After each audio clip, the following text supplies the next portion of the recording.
It wasn't supposed to go this way. One slip-up could have ruined everything, and for a second, it looked like it might. But then, Cleetus McFarland turned what could have been a forgettable day at Talladega into one of the most thrilling rides of his racing life. Racing in the ARCA Menards Series in the number 30 Ford for Rette Jones Racing, Cleetus didn't just show up, he made people pay attention. Around 70,000 fans tuned in to watch from the in-car camera alone, hoping to witness something wild. They weren't disappointed. Now, let's rewind a bit. His last ARCA appearance at Daytona? It was rough. Multiple wrecks, a tatlax finish. The kind of race that sticks with you for the wrong reasons. But this time, at Talladega, Cleetus had something to prove. Except, things didn't exactly start smoothly. He forgot his hands device before rolling off pit road. That alone would have rattled any driver's nerves. Starting 24th on a track like Talladega, where positioning is everything? Yeah, it wasn't ideal. But here's where it gets interesting. Cleetus clawed his way into the top 10 within just a few laps. That kind of charge doesn't happen by accident. He was driving with confidence, making aggressive yet smart moves. Then, out of nowhere, a broken valve spring kicked in. Engine issues. He lost the draft and slipped back to 20th. Anyone else might have given up hope right there. But not Cleetus. Instead, he stayed in the game, waited, watched, hoped for a caution, and that's exactly what he got. A wreck unfolded near him, close enough to smell burnt rubber. But his car? Barely touched. The kind of luck you rarely see at Talladega. From there, things only got crazier. In overtime, he restarted on the 14th. The pressure? Unbelievable. One wrong move, and it's game over. But when a slower car caused a massive wreck, Cleetus pulled off what can only be described as high-speed ballet, dodging chaos like a pro. The race ended under caution, and when the dust settled, he'd landed a top 10 finish. Officially 10th, from the 24th, with engine trouble, and a late wreck. Tell me that's not impressive. What makes it even better? His post-race interview. Classic Cleetus. He credited his cut-off sleeves for good luck. Yeah, you read that right. Then he compared the race to riding a tired horse while flying through mayhem. It was hilarious, humble, and just the kind of moment that reminds fans why they love him. He gave a shout-out to Ilmore for building a tough engine and showed genuine appreciation for crew chief Kevin Hamlin, whose calm voice on the radio kept him focused during the craziest moments of the race. But perhaps the biggest takeaway? Cleetus isn't done. Not even close. He flat out said he's looking to return to Talladega. And if this race proved anything, it's that he belongs there. For someone known more for YouTube than the winner's circle, he's not just holding his own. He's giving seasoned drivers a real run for their money. This wasn't just a fun detour for Cleetus. It was a statement. Through setbacks, mechanical hiccups, and near disaster, he powered through. And that's the kind of grit that grabs attention, not just from fans, but from folks higher up in NASCAR too, including people like Elton Saywer, who's already making bold decisions in the wake of internal changes that are shaking things up across the board. And if performances like this keep happening, those decisions might start pointing toward guys like Cleetus McFarland a lot more often. Just when the dust started to settle at Talladega, another storm began to brew. This time in the garage, not on the track. Justin Haley, who had been trying to find his rhythm with Spire Motorsports, was hit with an unexpected shakeup that could have derailed any driver's momentum. Just before one of the most critical races on the calendar, his crew chief, Rodney Childers, made a shocking exit. And this wasn't just any crew chief. Childers brought with him a legacy, over 600 cup races under his belt, a reputation for smart calls, and a championship pedigree. So when he was brought in by Spire Motorsports, it wasn't just a hire, it was a signal that this team meant business, that they weren't here to play catch-up, they were here to compete.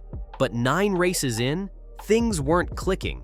With only one top 10 finish and the team languishing in 23rd place in the standings, the pressure started to mount. Then, without warning, Childers was gone. No press buildup, no farewell, just gone. And for Justin Haley, the news hit like a late race pileup. He wasn't in the room when the decision was made. He had no say at all. Imagine preparing for a high-stakes event and suddenly finding out your right-hand man is, but without your input. That's exactly what happened. The frustration was written all over Haley's face. Timing is everything in racing, and this timing couldn't have been worse. The departure wasn't just about one man, it triggered a ripple effect. Other key personnel followed Childers out the door, leaving the team scrambling for stability right when they needed it most. But here's where the story takes a turn. Enter Ryan Sparks. Not a stranger to Haley, their past working relationship was a glimmer of hope amid the chaos. Sparks wasn't just stepping in as the crew chief. He was also the team's competition director, which gave him both authority and insight. It was a calculated move by Spire to restore some order, and for Haley, it meant he had someone familiar in his corner again. The two now find themselves in a high-pressure rebuild, not of a car, but of chemistry, confidence, and trust. Haley has made it clear, he's not here to dwell on what went wrong. He's focused on the road ahead, locking in with Sparks to adapt quickly and find performance gains where they can. It's a tough spot, no doubt, but it's also the kind of adversity that reveals who's ready to rise and who's ready to fold. With a new voice on the radio and a reshuffled garage crew, the rest of the season now holds a different kind of drama. One that won't be decided by just checkered flags, but by how well this team can regroup and fight back under pressure. When it comes to Talladega, few drivers know its high-speed chess match better than Brad Keselowski. With 6 wins, 12 top 5 finishes, and 16 top 10 finishes in just 32 starts, his stats speak for themselves. But even for a veteran like Keselowski, Talladega remains a track where unpredictability reigns. His average finish of 15.0 reflects that. No matter how skilled or experienced you are, this place doesn't hand out guaranteed results. That uncertainty is something Keselowski acknowledges openly.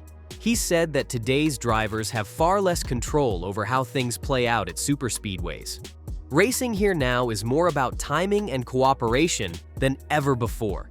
You can do everything right and still come home with a torn-up car. Or worse, a clean one sitting outside the top 10.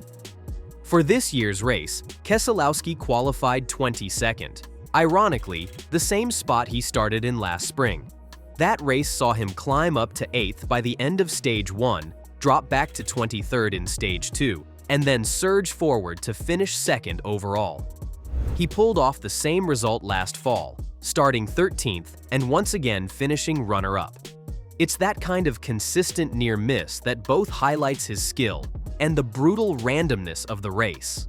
But Keselowski doesn't just hope for good luck. He understands the physics and psychology of modern Talladega racing better than most. He pointed out that drivers used to rely on air bubbles between cars to gain speed without contact. Now, it's all about physical pushing.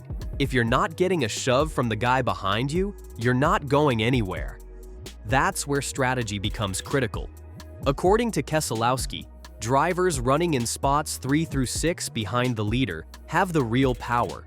They're the ones who decide who gets the push, who gets hung out, and ultimately, who gets a shot at the win. Last year, Brad felt he had positioned himself perfectly, only to watch it slip away because the push he needed never came.